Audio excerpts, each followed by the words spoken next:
All right, everyone. The last kind of major topic, other than exporting, I'm going to talk about is working with user interface. Okay. So what this means is like we can build, when you have a 3D world or a game, you a lot of times have elements that you might work with. So, for instance, like here in this game, you can see it's like there's a accelerator being shown in your position, and these are all two-dimensional objects. You may have something like even in a 3D world, there might be a two-dimensional menu that you can choose options from. Okay, so we're going to talk about how we can build something like that.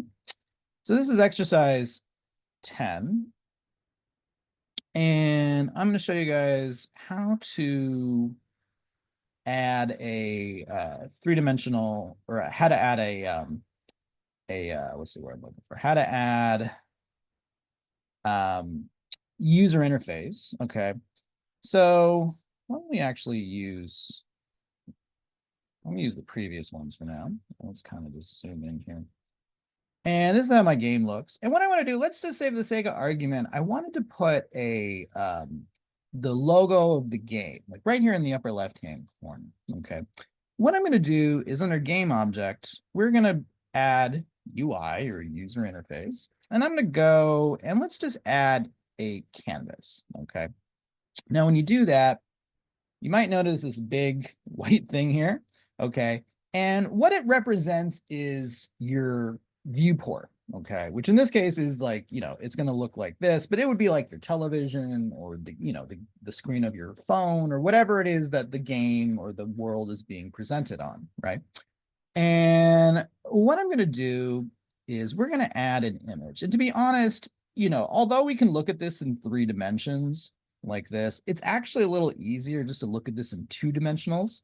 So I'm actually going to click on 2D mode because I think that kind of gives you a better sense of like what's happening. So here's my viewport. Okay. So my canvas represents everything that's possible to show. The way I like to think of it is like, if the world is here, if you're looking this way and this is the world, the UI kind of sits like right in between. It's kind of like a piece of glass that we can add like stickers to or something. And what I'm going to do is I'm going to go under the UI and I'm going to add an image. Okay.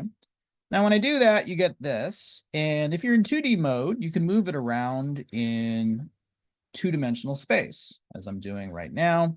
I could even, rotate it or scale it just like you can with three-dimensional objects. And what I'm going to do is I'm going to add a logo here. So I should have under, do I? Maybe not. Hold on 1 second.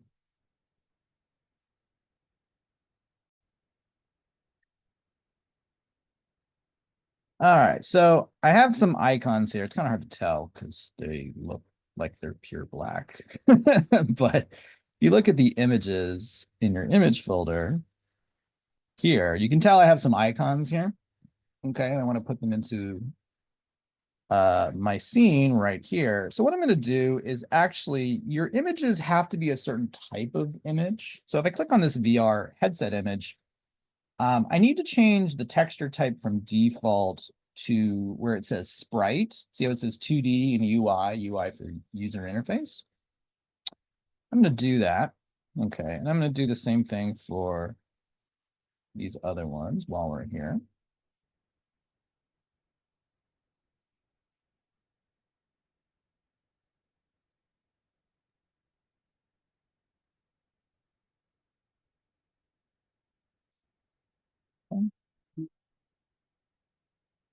All right, now what I'm going to do is click on this image, and under source image, this is where I can put in the sprite. Can I? Oh, I think I have to install the sprite package, which I guess did not come with my 6. So I'm going to do that real quick. If it takes too long, I'll cut it out of the video, but it looks like it's not too bad.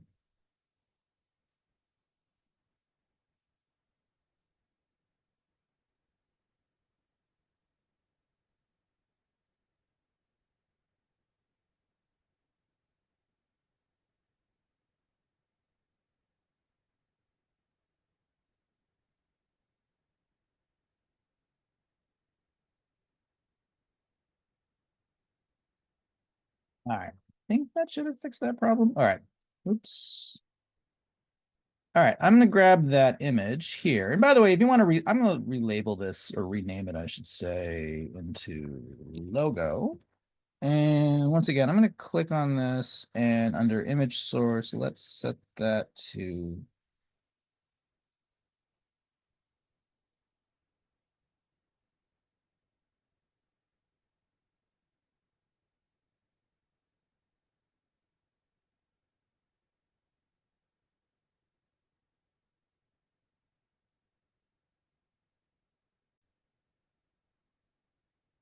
all right, sorry, I made a mistake. I actually added the wrong type of image. I think they've changed what an image means in this newer version of Unity. I used image, and I wanted to use raw image, which still works kind of the same way. I can still place it, and I'm going to put it up here.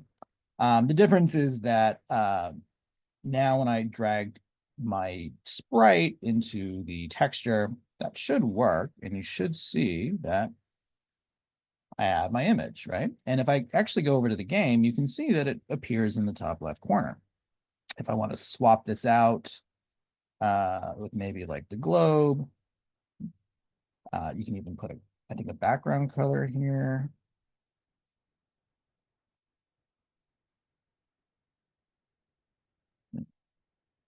Is that supposed to be tinting it?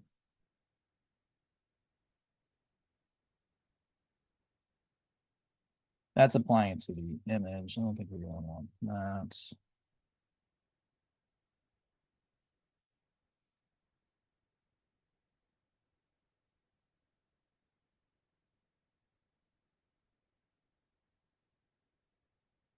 This is showing the, yep. So I'm going to relabel this I don't know, logo. Okay. So you can see how that's appearing at the top left. Let's say I wanted to have some text. Maybe I want to put the name of the game right here. I'm going to put that under Text Mesh Pro. Okay. You're probably gonna have to do this the first time. This is importing Text Mesh Pro as a package of code that we can download and install. I don't know if I need both. Let's just try it without. And what I'm going to do is now add some text. So I can place it here to the right of the logo. It's kind of annoying because every other graphic design program you can type directly into the canvas, but here you can only actually do it from here. So I'm actually, let's say for the sake of this drill, I'm calling this I don't know, VR roller. I'm gonna call it rollerball. That's the name of this game. Okay. So you can see how it's, typing that out. Kind of hard to see. There you go. It's a little bit easier there. If you want to change the size, you can, change the size here to be bigger. I can make things bold or, underlined or something like that. Vertex color would be the color of the type. So I could make that red if I wanted to do that. You could even do a gradient. If you want to choose a font, if you click here, you get a list of fonts. Now you'll notice I don't get a lot of fonts, and you can download some from the Unity asset store, but I'll show you really quickly. It's not very hard how to install your own fonts for your project. So in this folder, I gave you guys a couple of fonts. These are some fonts I got from Google Fonts. And what I'm going to do is convert these into a font that TextMesh Pro can work with. Okay. Now to do that, what you need to do is go under Window, TextMesh Pro, and go to where it says Font Asset Creator. I'm going to do that. And essentially what you can do is drag one of these fonts into where it says Source Font. And this is going to be the name of the font, or this is the font family, I should say. And this is it's going to create a version that essentially Unity can use. So I'm going to create, you don't have to change any of this. This is all pretty much fine. We don't have to get into the nitty gritty of this, but I'm going to create Font Atlas and hit save. And this is going to save this as a font that can be used in Unity. So see how that got turned into that icon? Okay.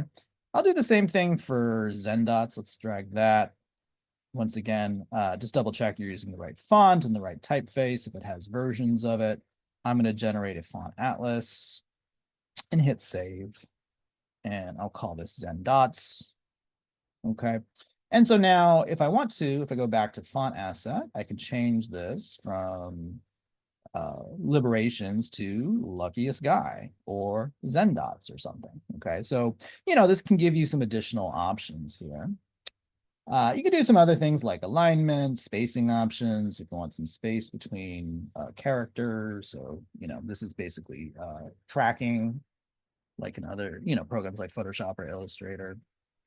If you have multiple words, you can put spacing. You can have text flow around.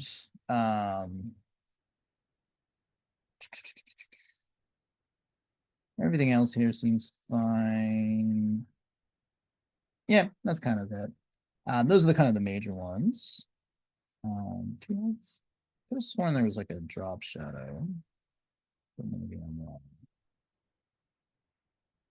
Anyway, so there you go. Okay, you can see that my text is being added. All right, so I could, add elements. I could play my game here. Let's play the game, and just to show you that it will work.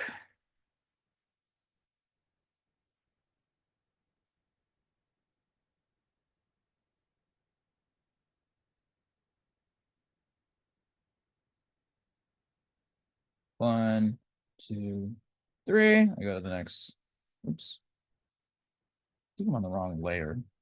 I think I took off the code, but it would go to the next, layer, and this would still this would actually have to be repeated, but you could still do the same thing on the next scene, so on and so on. Okay.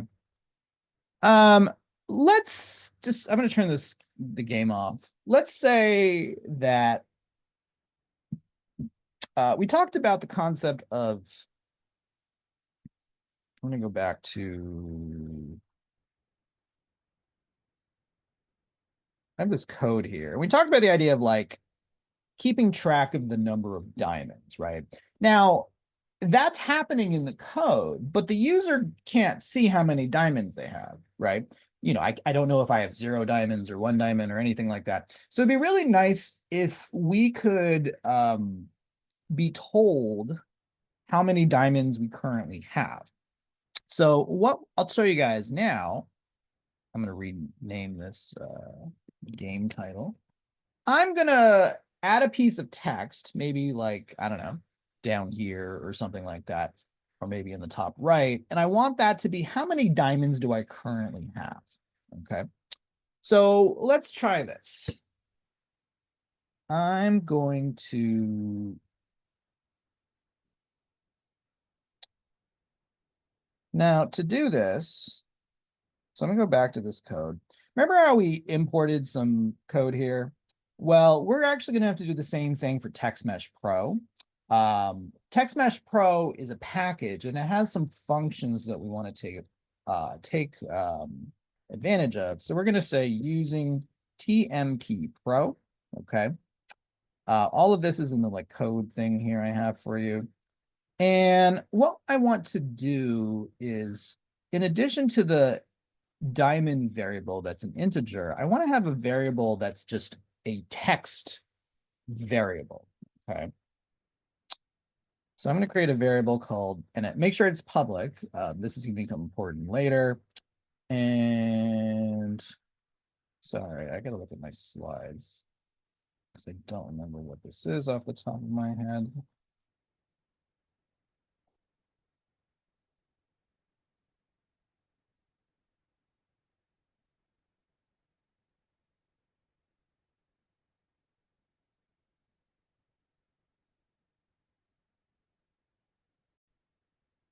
All right, so what we did here, so we've imported the TextMesh Pro library of code that allows us to, so I mentioned before how Unity has specific Unity, we've talked about this in JavaScript. There's different types of object or variables. There's integers and strings and Booleans.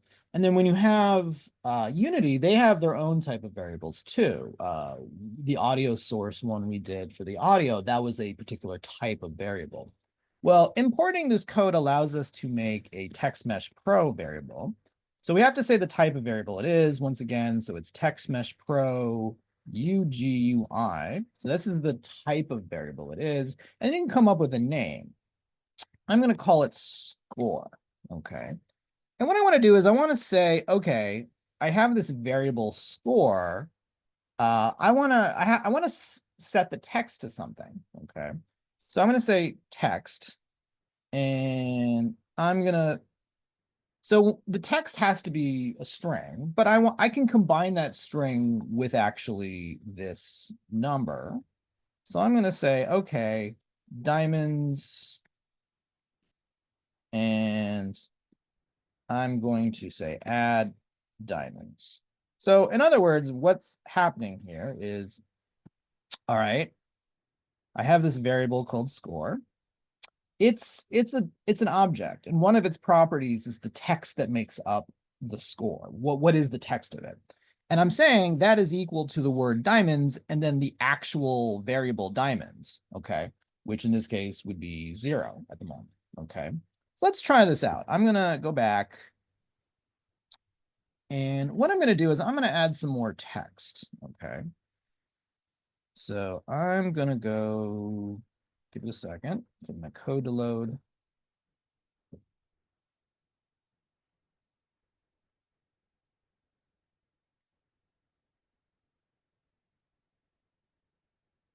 Game object UI text mesh pro. And I'm just going to call this score, UI score. I'm calling it UI, so I know it's a UI element. Here's the actual text. And I'm just going to kind of place it at the upper right. Okay. Now, if I were to put on the play mode, nothing is going to happen yet. Okay.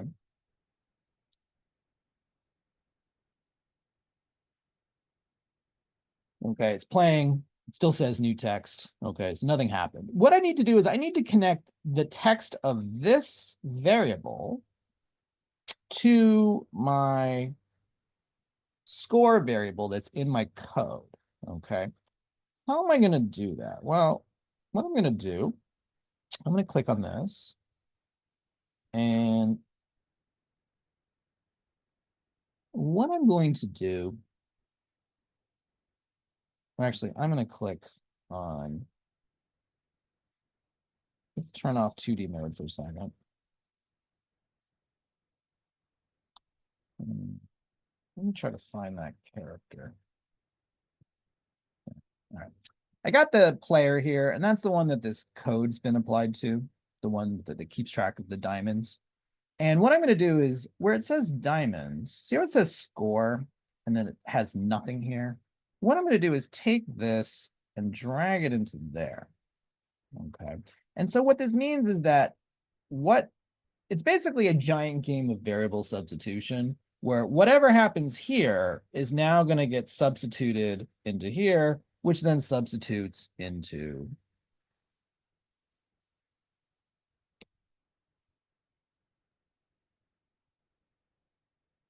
here. Okay.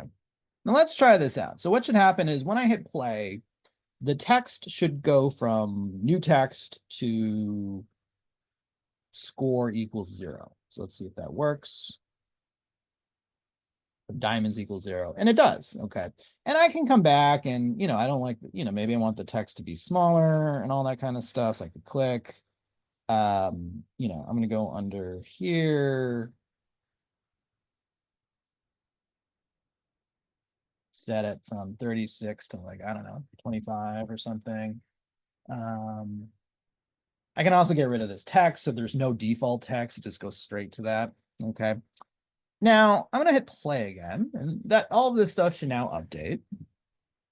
But you're going to notice something. Okay. A second.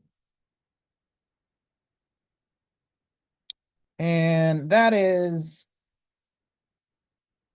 when I hit these diamonds, see how the diamonds hasn't changed? I'm still at 0 no matter how many diamonds I collect. Okay. Now why is that happening? Well, if you remember, the start function only happens at the beginning of the game, right? It never changes. So what I might want to do, now I could put it in update, but that means it checks it literally like 60 times a second. And that's kind of overkill, and it might slow down my game a little bit. Really, the only time that the score really has to update is when you hit another diamond, which is here in the code. So what I could do is do here, I could say, okay, how about when you you hit a diamond, you add 1 to the diamond variable, you get rid of that diamond model from the board, and then we could say score equals diamonds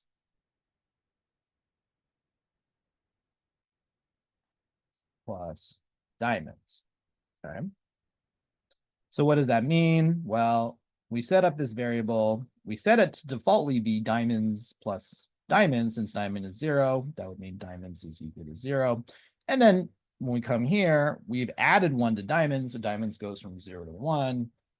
And then if I repeat it again, the value of diamond should go to 0 to 1, 1 to 2, 2 to 3, all the way through. So let's see if that works. Let me give this a second.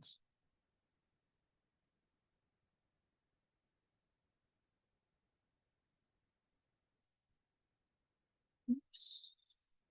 I think I made a mistake somewhere. Where did I make a mistake? Oh, score.text. Sorry. Score is an object, not a specific variable.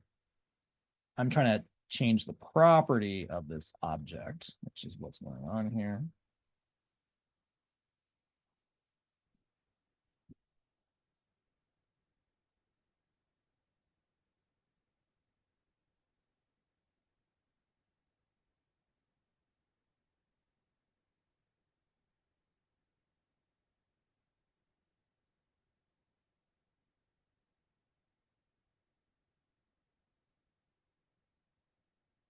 All right, diamonds is 0, diamonds is 1, diamonds is 2, diamonds is 3. Okay.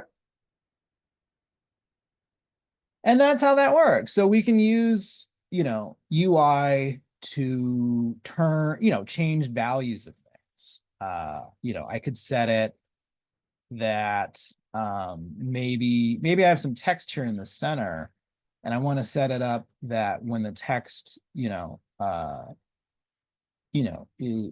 could set it up that you could have like a value that keeps adding or subtracting or something like that. Okay. All right. In the final video, I'm going to talk about exporting from Unity.